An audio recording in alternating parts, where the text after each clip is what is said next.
C'était la dernière du PSG cette année, le dernier match qu'on verra de notre Paris Saint-Germain 2023-2024. Je suis déjà pressé d'être la saison prochaine, mais on va d'abord débriefer ce match-là. Paris qui remporte la Coupe de France face à un Olympique Lyonnais, qui est revenu de très loin sur l'ensemble de la saison, qui en vrai fait une saison historique. Bon, moi j'ai jamais cru à la descente des Lyonnais, mais force est de constater que leur saison elle est incroyable et qu'ils ont vraiment montré des ressources mentales qui étaient à la hauteur du challenge qu'ils avaient, on va dire. Ce soir, bon, je vais parler un petit peu de Lyon déjà. Gros respect à eux, ils sont arrivés en finale. Ils ont affronté un Paris Saint-Germain qui était quand même assez bouillant aujourd'hui, surtout en première mi-temps. Ils ont quand même perdu que d'un but d'écart. Ils ont fait leur match. Ils ont hissé jusqu'en finale de Coupe de France. C'est énorme déjà, quand tu vois le contexte bien sûr. Et gros respect à eux, tu vois quand même sur la fin, moi ils m'ont vraiment fait de la peine. C'est rare où en Coupe de France, les adversaires du Paris Saint-Germain vont me faire de la peine. Mais tu vois, Cherki comment il a parlé à la fin, les larmes de Lacazette, tu vois quand même que l'équipe était vraiment touchée. Et ça se comprend au vu de la saison qui sort. Ils ont tout donné, malheureusement ils sont tombés sur une équipe plus forte qu'aujourd'hui. Et pour Paris, ça rajoute une Coupe de France à l'armoire à trophée du club. Une Coupe de France depuis 2 ans qu'on n'avait pas gagné, ça fait du bien de retrouver un petit peu cette domination, on va dire, sur le pays, quoi.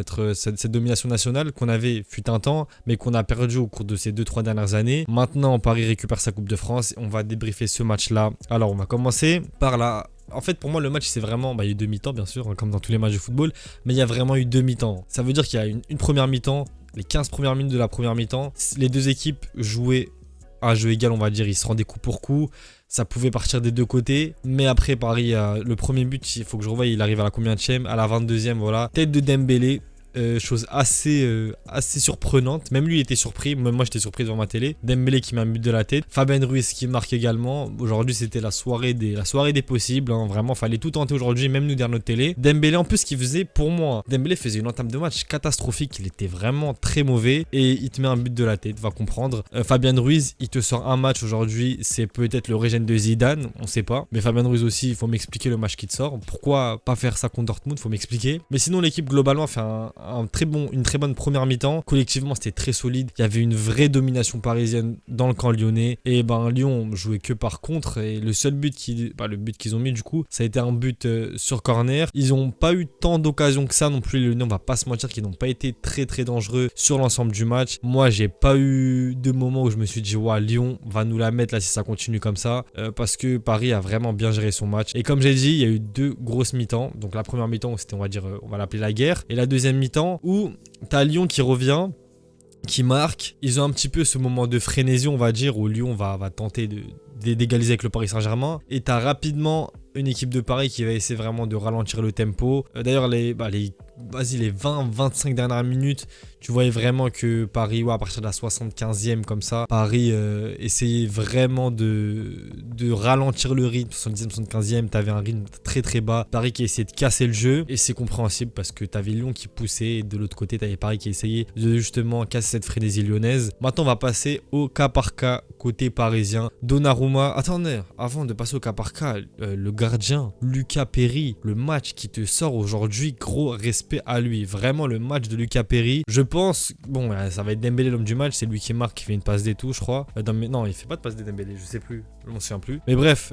si je crois qu'il fait une passe D sur le but de Ruiz, mais je suis pas sûr. En tout cas, Dembélé, plutôt Lucas Perry, match de fou. Je ne sais pas il a combien d'arrêts. En fait je vais vous dire tout de suite, il a combien d'arrêts. 8 arrêts. Il a évité 1,46 buts. En tout cas gros match de sa part, rien à dire. Maintenant on va passer au cas par cas. Donnarumma qui se prend 2 buts mais qui te fait un arrêt plus que décisif sur un corner, je crois, encore une fois. Malheureusement il se prend quand même 2 buts, du coup tu peux pas vraiment dire qu'il a fait un match exceptionnel, mais en soi, enfin il se prend un but et le but, encore une fois, sur coup de pied arrêté, et ça je l'avais même fait sur mon avant-match PSG Dortmund, je crois que c'était le retour où je disais que Paris sur coup de pied arrêté c'était toujours ça le problème. Et encore une fois, Donnarumma, t'as un gardien qui fait 2 mètres, 2 mètres 20, c'est un pivot au basket. Il joue dans la raquette et pourtant dans la surface de réparation au football, il n'y arrive pas. Et je comprends pas pourquoi. C'est toujours compliqué pour lui, les sorties aériennes, les corners, je comprends pas les centres. Très compliqué, pourtant normalement, avec son envergure, ça devrait être lui le boss Déjà qu'il fait 2 mètres, tu rajoutes en plus ses bras, il a quoi? Il a 2 mètres 20, un truc comme ça, je sais pas. Et il arrive quand même pas. Je sais pas pourquoi, c'est un gros axe de progression pour lui. Au niveau des latéraux, Nuno Mendes qui te fait un super match. J'ai trouvé Nuno Mendes très très bon, et même défensivement. Offensivement, il fait sa passe D. Et défensivement, il t'a muselé Ryan Cherki. Bon, Cherki fait sa passe D, mais c'est sur un corner. Sinon, Nuno Mendes, rien à dire sur ce match-là. J'ai trouvé très très bon. Ce qui est dommage du coup, c'est qu'on l'a pas eu sur l'ensemble de la saison à cause de sa blessure. Et bon, c'est pas grave, on l'aura la saison prochaine et on verra, on le suivra durant l'Euro avec le Portugal pour voir s'il continue ses grosses perfs. De l'autre côté, Achraf Hakimi, pareil, j'ai trouvé très très bon. Il enlève un but presque de la Lacazette sur la tête, la potentielle tête de la Lacazette sur le centre de Benrahma en deuxième mi-temps. Dans l'activité offensive, il était présent, défensivement, il était présent. Gros volume de jeu, Hakimi, j'ai vraiment apprécié son match. Marquinhos, pareil, t'avais pas grand chose à dire sur son match. Il a été très présent. Il a vraiment rassuré la défense et c'est ce qu'on demande d'un capitaine. Beraldo, je vais pas dire qu'il a fait un mauvais match, c'est juste qu'on l'a pas tant vu que ça. Moi, j'ai juste le souvenir d'une tête de Beraldo sur un centre. Sinon, aussi une perte de balle, je crois que c'était en première mi-temps où il tire, ou deuxième mi-temps, il tire sur Cherki, je crois. Après une petite action lyonnaise, je crois qu'il donne un corner carrément. Du coup, Beraldo, ouais, un match correct, sans plus. Zahir Emery, bah lui, on a retrouvé le Zahir Emery du début de saison. Mais l'espace de 90 minutes. Bon, il n'était pas non plus étincelant comme au début de saison, mais c'est le Zahir Emery qu'on aime voir. Il était plutôt bon aujourd'hui, un niveau qu'il n'avait pas affiché depuis très longtemps. C'est de bon augure pour l'Euro, j'espère du coup qu'il va performer durant l'Euro. J'espère qu'il ne jouera pas les JO et qu'il reviendra bien préparé pour la saison prochaine. Et bien sûr, j'espère qu'on recrutera au milieu, histoire de lui laisser le temps de souffler un petit peu aussi entre les matchs, parce qu'il a que 18 ans le mec, il a même pas son bac encore. Sinon ouais, bon match de la part de Zahir Emery. J'ai bien aimé, il aurait pu marquer, mais bon, c'était un match plus que correct. Moi, si je dois noter, je lui mets un petit 7 sur 10 quand même. Vitinha, en vrai, lui, il continue sur sa deuxième partie de saison. Hein. Bah, c'est le métronome au milieu de terrain. Même si, aujourd'hui, t'as Fabien Ruiz qui a été Zidane aujourd'hui. On va comprendre. Mais Vitinha, très très gros match de sa part. Pas grand chose à dire. Pas de perte de balle dans mes souvenirs flagrantes. Ou je sais même pas s'il en a perdu une. Au niveau des passes, ça a été très bon. Défensivement, ça a été bon. Offensivement, il a été très bon. Des passes au-dessus de la défense qui ont fait du bien. Ça me faisait rappeler de temps en temps les passes de Neymar à l'ancienne. Vitinha, pas grand chose à dire. Fabien Ruiz, comme j'ai dit, alors lui, aujourd'hui, il faut m'expliquer, c'était le régène de Zizou. Lyon qui se prend un but par Fabien Ruiz en finale de Coupe de France, il y a de quoi pleurer sincèrement. Ruiz, il fait un gros match de A à Z, il n'y a rien à dire. Je voulais que je dise sur son match. Sincèrement, il a fait des roulettes, il a dribblé, il a mis des crochets, il a fait des trucs que j'ai jamais vu Fabien Ruiz faire. Voilà, bon, du coup, ça va lui donner du crédit. Maintenant, moi, vous savez ce que je pense de Fabien Ruiz. Pour moi, ça reste un bon joueur de complément en Ligue 1, ça reste un bon joueur de rotation PSG, mais ça reste pas un titulaire, loin de là. Et malheureusement, le milieu de terrain aujourd'hui fait que Fabien Ruiz est titulaire, et même en finale de Coupe de France, et même en demi, et même en quart de LDC. Voilà, du coup, ça en dit long sur l'état du milieu de terrain. Mais bon, Fabien Ruiz, très très gros match aujourd'hui, et c'est la vérité. Maintenant, on va passer à notre ligne d'attaque. Bon, je vais commencer par Dembélé, j'en ai un petit peu parlé. Dembélé qui fait un très très bon match. J'ai vraiment apprécié son match à partir de son but.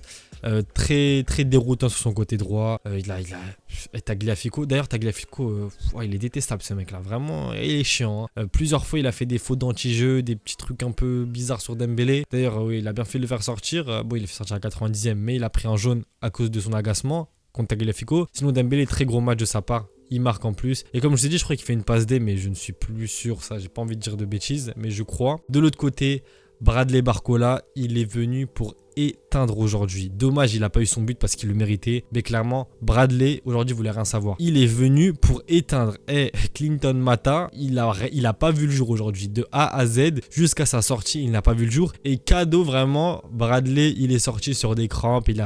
Pour moi, il a fait un peu semblant de bon, ça y est. J'ai fait le taf. Maintenant, allez, il n'y a rien à dire sur son match. Il manquait que le but. Et sur le côté gauche, ça fait tellement longtemps, j'ai pas vu un ailier du Paris Saint-Germain mélanger autant. Bon, en vrai, il a fait sur l'ensemble de la saison. Hein. Mais côté gauche, c'était méchant ce soir. Bradley, il n'y a rien à dire, ça a été l'un des meilleurs Parisiens de loin. Et il manquait que son but. Avec un but en plus, la soirée aurait été parfaite pour lui. J'espère que c'est rien de grave, mais bon, je pense pas. C'est d'être une blessure de fatigue, on est en fin de saison. En tout cas, match XXL de Bradley qui est venu pour abattre les Lyonnais aujourd'hui. Bien sûr, on va finir par Kylian. La dernière de Kylian Mbappé au Paris Saint-Germain. Et quelle dernière, en vrai, pour moi, sa dernière, elle est un petit peu elle représente un petit peu sa dernière saison au club. Même s'il a beaucoup staté ou quoi dans le jeu, aujourd'hui, c'était très compliqué. Il a beaucoup tenté, ça on peut pas lui enlever, il s'est pas caché. Mais malheureusement, le fait qu'il soit pas caché, c'est qu'on a vu à quel point il a raté aujourd'hui. Il a énormément raté. Il a beaucoup essayé.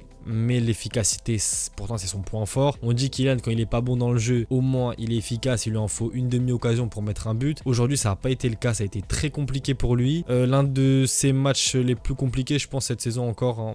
Après ça se voit encore plus parce que c'est une finale, mais du coup t'attends beaucoup plus d'un joueur comme Kylian. Mais vraiment, heureusement pour lui, heureusement pour le club qui part, parce que tu sens qu'il stagne là. C'est limite il régresse, à l'impression PSG. Le Real Madrid ça va lui faire un bien fou. Et voilà, c'est dommage qu'il parte sur cette saison là. Pour moi, bon, vous savez déjà ce que ce que j'en pense, il aurait dû partir il y a déjà 2 ans. Mais c'est dommage parce qu'il y a un goût amer quand même par rapport à tout ce que le mec a fait au club. Il part pas de la meilleure des manières. On lui souhaite le meilleur au Real Madrid et je suis sûr qu'il va performer là-bas. Je m'en fais pas pour lui. Il sera bien accompagné et il aura la tête que au football. Voilà, maintenant, je pense qu'on a fait le tour. Les entrants, il n'y a pas grand-chose à dire. Quand Guigny rentre pour 10 minutes, Asensio pour 5 minutes. Sincèrement, ce débrief-là, je suis un peu triste de le faire. Bon, on gagne la Coupe de France, très content, mais c'est le dernier de cette saison. Et cette saison, quand même, elle aurait été magique. Parce que le début de saison, tu as un Luis Enrique qui arrive, tu sors d'une saison catastrophique la saison dernière. Fallait la vivre, fallait le vivre pour y croire la saison dernière. Mais ouais, saison dernière très compliquée, Luis Enrique qui arrive, il y a un nouveau projet, des nouvelles recrues, on était tous hype. Ensuite, t'as une phase de poule très compliquée, t'as de l'Europa League, il y a un penalty de Kylian à la dernière seconde qui te sauve, j'étais au Parc des Princes en plus, tes souvenirs x10. Ensuite, c'est là, t'enchaînes. Tu passes en 8ème, t'es 2ème, tu tombes sur le meilleur des premiers sur qui tu pouvais tomber, la Sociedad, tu les bats. Après, il y a le Barça, c'est une double confrontation historique. Il n'y a rien à dire. Après Dortmund, ça déchire le cœur. Pareil, j'étais au parc pour Dortmund. J'étais au parc à Dortmund pour les phases de poule et pour la demi-retour. En même temps, tu apprends le départ de Kylian juste après. Et c'est une saison historique, une saison qui a été chargée en émotions. En bonne émotion comme en moins bonne. T'as, comme j'ai dit, un Kylian qui ne part pas de la meilleure des manières. Mais je crois en ce PSG là, sincèrement. Il y a un bon groupe.